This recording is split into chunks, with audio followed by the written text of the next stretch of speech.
si hay algo que hay que aprender en la política es que tenemos que estar en todos lados. No solamente en un ala libertaria liberal, sino que los liberales tienen que estar en todos los partidos políticos, del lado de bajar impuestos, de defender al emprendedor, de defender a la pequeña empresa, a la mediana empresa, a la gran empresa que da mucho trabajo, a que vengan los capitales, ¿no es cierto? Tener esa mirada, ese punto de vista en cualquier partido político. Obviamente va a ser muy difícil en un partido de izquierda. No hace falta estar en un partido de izquierda tampoco, hoy tienen el 2% más o menos, gracias a Dios. Eso es muy bueno, es muy bueno. Estamos como tercera fuerza ya casi pisándole los talones al kirchnerismo, al peronismo, pisándole los talones.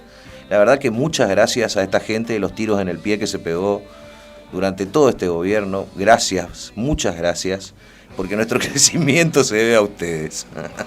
Gracias a todos esos tiros en el pie, como cada vez que tienen un micrófono en la boca dicen realmente una estupidez. Alberto, muchísimas gracias, muchísimas gracias. Impresionante la mano que nos han dado la casta estos 2 años. Y también a la gente de Juntos por el Cambio, ¿no? Que se juntan entre todos para decir que no van a tener a Javier Milei en las filas y se mueren de ganas. Es increíble. La verdad, muchísimas gracias por cada uno de los tiros que se pegaron en el pie. Buenas tardes. Hemos escuchado largas exposiciones en el día de hoy. Yo quería recordar a los efectos de que lo tengamos en cuenta. En el año 74 el gobierno del presidente Perón elevó la tasa del impuesto al valor agregado del 11 al 13% y derogó el impuesto a las actividades lucrativas, antecesor del impuesto a los ingresos brutos. Mire dónde estamos hoy. El impuesto a los ingresos brutos recauda el equivalente a una tasa de IVA de 11 o 12 y tenemos una tasa federal del 21%. Eso da una idea de la gravedad de la suba impositiva que hemos vivido, y cito a Perón para que no haya dudas del tema. El impuesto de sello es una antigualla. Creo que es insólito que se siga creyendo que ese es un mecanismo idóneo. Yo he sido muchos años profesor de finanzas públicas. Acá se ha pedido que demos una clase docente sobre por qué un impuesto a la venta final o un IVA provincial sería muy superior a ingresos brutos y por supuesto a sellos. Estoy libre para hacer eso, pero el tiempo que tengo no me lo permite ahora. Segundo, el impuesto sustitutivo a la transmisión gratuita de bienes, luego impuesto al patrimonio, luego impuesto a los bienes personales, es sustitutivo de herencia, o sea, uno o el otro. Acá la idea de que vamos a tener ambos da una idea, como en el caso de IVA, recuerden, de 13 a algo así como 32, ese es el número que hemos subido los impuestos. Pero acá falta lo más importante, que es lo que me voy a abocar ahora. Me decía el gobernador Valdés de Corrientes, una vez que visité hace poco la provincia, que este es el gobierno más centralista que él conoció. Nunca conoció algo igual. ¿Y a qué lo atribuía él? Lo atribuía al impuesto inflacionario. Miren, estamos en un impuesto inflacionario extraordinario. Piensen ustedes que el impuesto inflacionario recauda prácticamente el doble del IVA. Es un número extravagante. Es un número extravagante que además se somete a todo tipo de arbitrariedades. No hay otro país que tenga estas condiciones, ni por supuesto por tanto tiempo haya eliminado cero de su moneda. Quiero recordarle a todos ustedes que cada cero que eliminamos es como 1000% de devaluación. Llegamos 13 y vamos para 3 más, así que por este camino no hay salida. Recuerden el problema del impuesto inflacionario. El impuesto más importante se lo queda al gobierno y todo el ajuste que están haciendo se basa en ese impuesto. Cuarto punto que quiero tratar, la coparticipación. Miren, este es un caso escandaloso. En la Constituyente del 94 se fijó como fecha límite diciembre del 96 para hacer un nuevo régimen. Hemos tenido 3 presidentes constituyentes, una vicepresidente constituyente, no han presentado un proyecto. Ahora, ¿por qué no lo presentan? Vamos a la economía política del problema. No lo presentan porque si lo quieren hacer seriamente, las provincias tienen que fijar cómo financiar a la nación. Y acá la nación está quebrada. Si se tienen que hacer cargo de la nación, se les toca menos plata. Esa es la verdad del problema. Porque acá tenemos dos tremendos desequilibrios. Uno intertemporal, que son las jubilaciones, y otro territorial. No hay plata para todo. No hay plata para todo. Y no hay plata a pesar de que estamos en un estado de indefensión donde no tenemos navíos para cuidar nuestras aguas, no tenemos aviones para cuidar nuestros cielos y no tenemos ejército de tierra para cuidar nuestras fronteras. Acá alguna vez, y yo espero que en la próxima discusión del presupuesto enfrentemos este tema, vamos a tener que actuar con realismo. Y yo creo y espero que sea el presupuesto, como le decía ayer al jefe de gabinete, la oportunidad de tratarlo seriamente. Primero porque como el oficialismo ha cambiado su retórica de una manera dramática. Cuando hace unos meses la emisión monetaria no era importante, ahora es lo más importante del mundo. El déficit no era importante, ahora en el altar del déficit vamos a dejar todo. Teníamos un lenguaje que no importaba a la empresa privada, ahora nos desesperamos, visitamos y cortejamos cada ciudad inversora del mundo. Bueno, en esa locura de cambio de la retórica, este Congreso tiene algún problema. Yo, por ejemplo, escucho a una diputada que dice que gobernamos, el oficialismo, no nosotros, para pagar la deuda. Pero la deuda crece todo el tiempo, así que pagarla no la pagamos nunca. Digo, para entender los argumentos que acá se escucha. Pero voy a cerrar mi exposición con el impuesto cambiario, que para mí supera todo lo que yo había visto. ¿Se acuerdan cuando tuvimos el conflicto por el campo, por el yuyo? Bueno, el suyo es el que recibe el tipo de cambio más alto. Díganme a mí si ustedes no han visto una contradicción más espectacular. Ahora, fíjense una cosa, le pagamos al suyo mucho más que a los automotrices, a los Malbec, a los limones, a toda la producción, a toda la elaboración agroindustrial. Yo no he visto un caso como este, porque no solo cobramos impuesto inflacionario, sino que tenemos déficit, un déficit que escondemos. Obviamente, yo no creo que los del fondo sean tontos, todo el mundo se da cuenta que el déficit que esconden en el Banco Central y lo aumentan artificialmente los recursos de la tesorería, dándole deudas al Banco Central, no se cumple. Pero déjenme cerrar con una expresión, que este es un caso que a mí me entretiene. Un sistema cambiario parecido a este hay en Cuba. En Cuba devaluaron 2000% este año. Ahora tienen que devaluar otro 600% más. Yo digo, nunca hubo tantos balseros en Cuba como este año. Va a haber casi 200.000 balseros. ¿Cómo será la situación? Mi abuela decía, ¿cómo será el cañadón que el gato pasa al trote? Que se van a Estados Unidos, donde no hay convenciones colectivas de trabajo. Gracias. Gracias, diputado. Vamos al segundo audio. Ahora José Luis Esper. Vamos a dejar para cerrar a Javier Milei. Gracias, señora presidenta.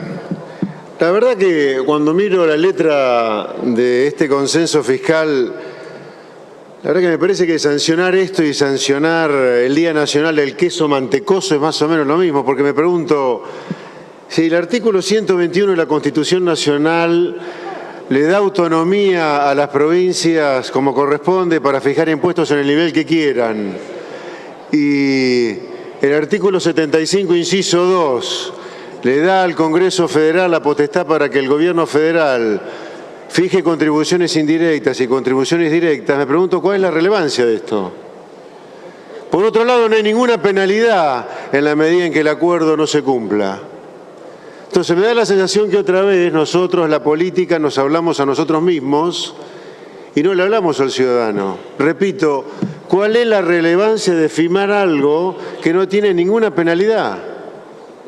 Que pase por el Congreso de la Nación donde se sancionan leyes que tengan alguna relevancia jurídica, económica, ambiental, de derechos humanos, Fuerzas Armadas, lo que sea. No tiene penalidad, por lo tanto es absolutamente irrelevante lo que estamos tratando en este primer proyecto de este día. Y en todo caso, fuera del tema de la irrelevancia de lo que estamos tratando desde el punto de vista jurídico, adentrándonos un poco en el fondo o de los números que tiene los anexos de este consenso fiscal, lo que se ve con claridad es que en los hechos hay una suerte de cartelización fiscal más que de consenso fiscal entre la nación y las provincias para esquilmar a los ciudadanos. Porque si hay algo que cristaliza, frisa, congela este nuevo consenso fiscal, son alícuotas de ingresos brutos, y en el caso de Sello va más allá, y va más allá en el caso del impuesto a la herencia, que en su momento en el caso de ingresos brutos había alguna reducción, pero luego la pandemia 2021 habían subido nuevamente. Algunas alícuotas, algunos sectores que deberían ser cero ya no lo son, sino que van a poder continuar subiendo. Y me remito a una parte muy concreta donde dice, según el consenso fiscal, voy a hablar números, así que le pido permiso, señor presidente, para leerlos. Hay 6 actividades que en el 2022, de acuerdo con el consenso fiscal de 2017, iban a estar exentas. Sin embargo, a partir de este nuevo consenso fiscal, estas dejan de estar exentas, y no solo eso, sino que pasan a tener alícuotas superiores a la del 2019. Estoy hablando de electricidad, gas, agua, comunicaciones, agricultura, silvicultura, pesca, industria manufacturera, etcétera. Pero los problemas con ingresos brutos, un impuesto que no debería existir en provincias, a lo sumo un impuesto a las ventas finales, no termina ahí. La caterva, la montaña, la piramidización de retenciones y percepciones hacen de ingresos brutos un impuesto confiscatorio. Hay empresas en algunas provincias que tienen hasta 800 meses de retenciones y percepciones realizadas por las direcciones provinciales de renta. O sea, no van a tener necesidad de facturar por 66 años para cobrarse el crédito que tienen contra las direcciones provinciales de rentas. Lamento que el nuevo consenso fiscal vaya más allá con un impuesto que no debería existir, que es ingresos brutos, y prácticamente no le ponga tope alguno. Luego este consenso fiscal se mete con el impuesto de sellos, un impuesto medieval que no debería ni existir directamente. Y no solo permite que tenga vigor, sino que ahora el máximo ya no va a ser 0%, sino que va a ser de 2%. Luego también el consenso fiscal pretende exportar el experimento de la provincia de Buenos Aires del impuesto a la herencia al resto de las provincias. En los países civilizados, donde la gente vive bien, donde la gente prospera, si no hay bienes personales, entonces sí se cobra impuesto a la herencia, pero rara vez se cobran los dos impuestos, al patrimonio y a la herencia, porque ya esto sería una triple imposición. Se pagan impuestos cuando se generan las ganancias para generar los bienes personales, que vuelve a pagar impuestos, y luego cuando ese bien personal se transfiere a título oneroso o gratuito, vuelve a pagar impuestos. Es una triple imposición. Esto, repito, en los países donde la gente prospera, en los países civilizados, no se produce, no existe. De nuevo, entonces, quiero ser claro en esto. Esto, más que consenso fiscal, se parece a feudalismo, a cartelización fiscal, donde la nación y las provincias se ponen de acuerdo para seguir usando como esclavos a los ciudadanos, a los cuales nosotros como diputados tenemos que representar. Y por ellos tenemos que velar más que por los intereses de las provincias o de los estados provinciales en los cuales viven esos ciudadanos. Argentina tiene futuro, pero ese futuro está ceñido por el respeto de la Constitución.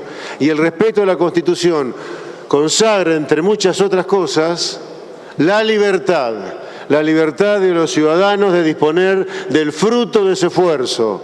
Y este consenso fiscal se burla de este precepto constitucional que está en el preámbulo de la Constitución. Por eso, señor presidente, nosotros anticipamos nuestro voto negativo a este consenso fiscal. Muchas gracias. Directamente vamos a escuchar al diputado, el doctor Javier Milei.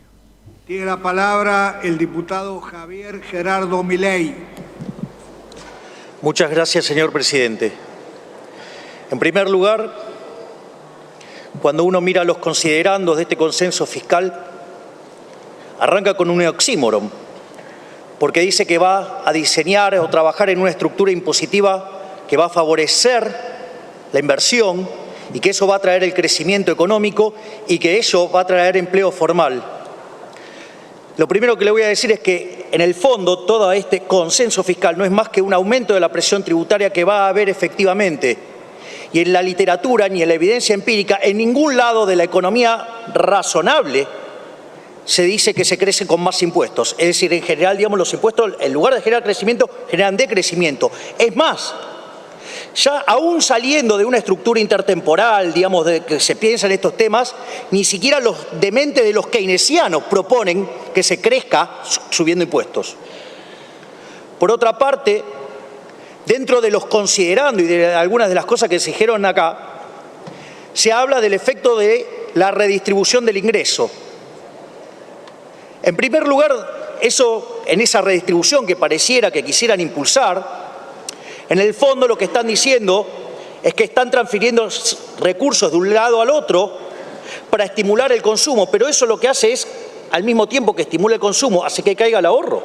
Y ese ahorro hace que haya más problemas para invertir, o sea, se va a invertir menos y por ende el PBI per cápita va a ser menor. Por lo tanto, no solo que es injusto e inmoral porque implica un trato desigual frente a la ley, sino que además termina castigando el crecimiento económico y por ende termina castigando a los que menos tienen. A su vez, ese deterioro que va a generar en el ahorro, si no solo afecta a la distribución de la acumulación de capital, a la tasa de interés, genera una estructura de capital desequilibrada que va a terminar a la postre quebrando y por ende, digamos, vamos a estar todavía peor. Pero no solo eso, también hay una cuestión de la eficiencia asignativa. Al margen del daño que le produce a una persona que generar un ingreso y que alguien venga y se lo robe por la fuerza, como son los impuestos, ahora supongamos el caso hipotético que los políticos, digamos, que van a cobrar estos impuestos gastaran donde quiere la gente. Mire, esto ya sería un problema porque el solo pasamano de los recursos es costoso y por ende, digamos, van a estar peor. Pero no solo eso, sino que además tampoco existe algo como un gasto eficiente.